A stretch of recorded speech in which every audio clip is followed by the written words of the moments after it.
Minith Kumdu no figura en muchos mapas, una elevación perdida en los Brecon Beacons, Gales, tierra de neblinas, ovejas silentes y piedras que crujen por la noche. Pero en 1402, esa montaña sangró. Las tropas de Owain Glyndr, líder rebelde de la revuelta galesa, se enfrentaron allí con una partida inglesa oculta entre los valles. Nadie registró la batalla oficialmente, pero los lugareños la recuerdan con miedo. Dicen que al subir la montaña ese día, el aire cambió, se volvió espeso, denso como lana mojada, y que la tierra temblaba levemente, como si respirara desde abajo. A medianoche, cuando los tambores ingleses retumbaban por las colinas, una niebla súbita cubrió todo el paso, una niebla viva, que absorbía el sonido y devolvía susurros. Los soldados galeses oían voces en galés antiguo, no de los enemigos, sino de hombres muertos hace siglos. Algunos caían de rodillas, otros huían entre los helechos. Nadie podía explicar cómo se oía el nombre de su madre entre los árboles. Un escudero joven dijo que vio su reflejo en el aire, pero no era él, era más viejo, más triste, y tenía una herida que aún no había recibido. Cuando la batalla comenzó,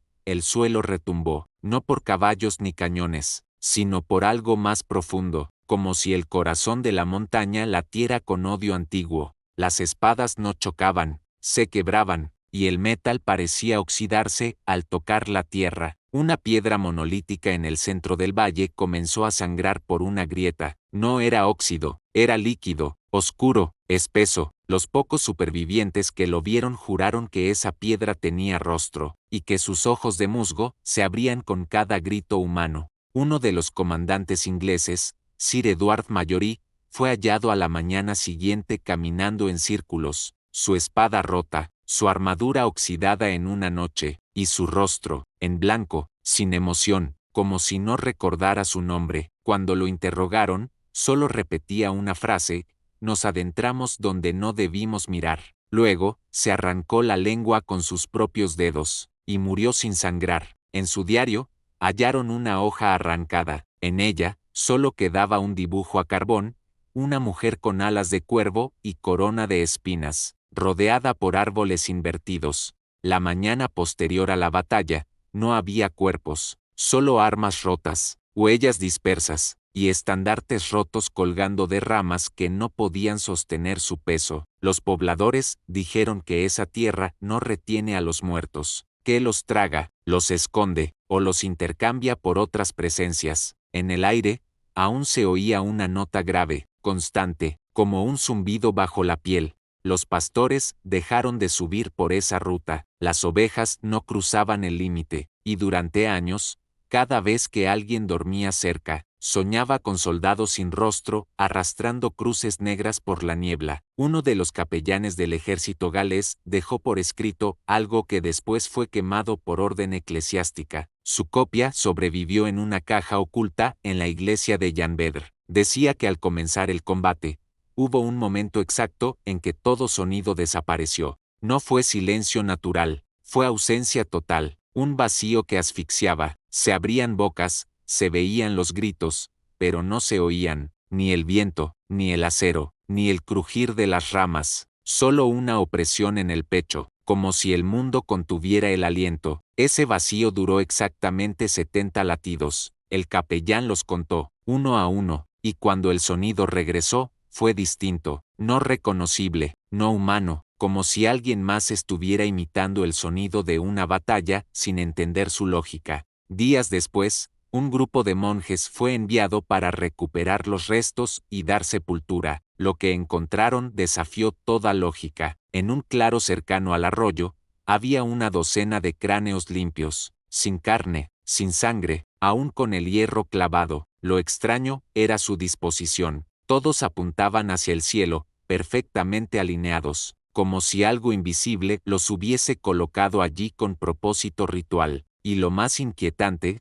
sus cuencas estaban llenas de agua, agua que no se evaporaba, agua que olía a incienso, agua donde reflejaban rostros que no eran propios. Uno de los monjes enloqueció tras mirar demasiado, otro murió de fiebre antes del anochecer. Los cráneos fueron enterrados con sal, ceniza y una cruz rota. En una excavación accidental siglos después, mientras buscaban minerales cerca del paso, unos trabajadores hallaron una cámara subterránea. No era natural, ni reciente. Sus paredes estaban talladas con símbolos galeses antiguos mezclados con glifos que no han sido descifrados. En el centro, había una estructura metálica enterrada en roca. Parecía una estrella de 5 puntas invertida, de más de 2 metros de diámetro, fundida en una sola pieza. No correspondía a ningún material conocido en la región. Cuando se intentó cortar para extraerla, la maquinaria falló, y 3 operarios sufrieron alucinaciones auditivas. Oían caballos, tambores, y un canto suave de mujer. La mina fue sellada, y nadie ha vuelto a entrar desde 1891.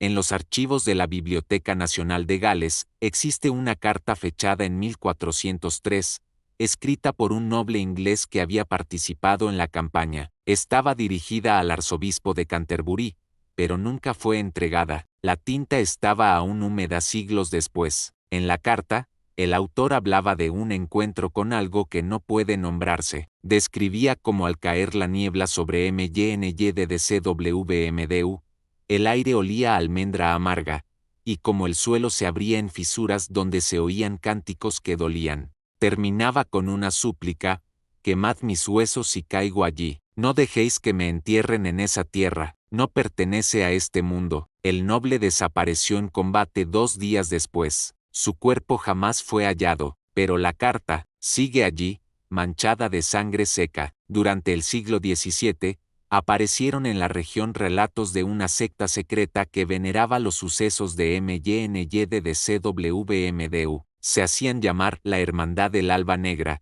y decían haber descendido a los túneles ocultos bajo la montaña. Sus símbolos combinaban la cruz celta con una luna invertida. En sus escritos hablaban de una presencia atrapada, de una batalla sellada en bucle, y de sangre que canta bajo las piedras cada 100 años. En 1702, todos los miembros conocidos fueron ejecutados por la Inquisición de Londres, aunque Gales no estaba bajo su jurisdicción directa. En su celda, uno de ellos talló una frase en la pared: la guerra nunca acabó, solo duerme cuando nadie la mira. En tiempos recientes, senderistas y arqueólogos han informado fenómenos anómalos. El terreno cambia, caminos marcados desaparecen, rocas de gran tamaño aparecen a cientos de metros de donde estaban el día anterior. Una expedición de 1998 intentó cartografiar con drones la zona exacta del campo de batalla. Al revisar las imágenes satelitales,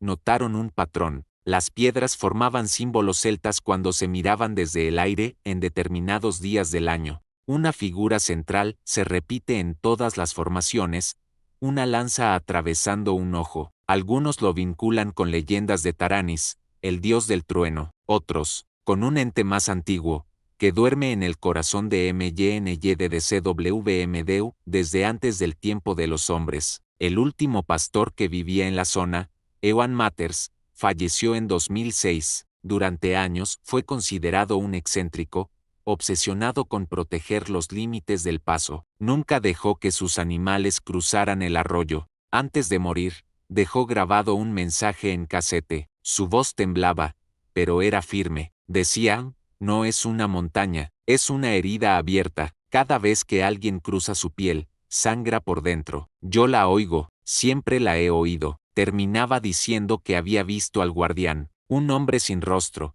con una antorcha en la mano y una campana colgando del cuello. Cuando suene la campana, despertará todo lo que enterramos. Luego, el audio se detiene con un crujido que no ha sido identificado. Hoy, MYNYDDCWMDU sigue sin nombre en los mapas oficiales. Ninguna placa recuerda la batalla, ningún monumento honra a los caídos. Solo quedan leyendas, susurros, y un frío inexplicable que atraviesa a quienes se acercan demasiado. Cada ciertos años, desaparece un excursionista, nunca en grupo, siempre solo, siempre en los mismos días de luna oscura, y siempre tras decir que iba a buscar las voces. El misterio permanece, oculto entre helechos, enterrado en tierra que no olvida, porque tal vez MYNYDDCWMDU no fue solo un campo de batalla, Tal vez fue una advertencia, y tal vez lo sigue siendo. Suscríbete a El Umbral Silente y sigue rastreando lo que otros niegan haber visto.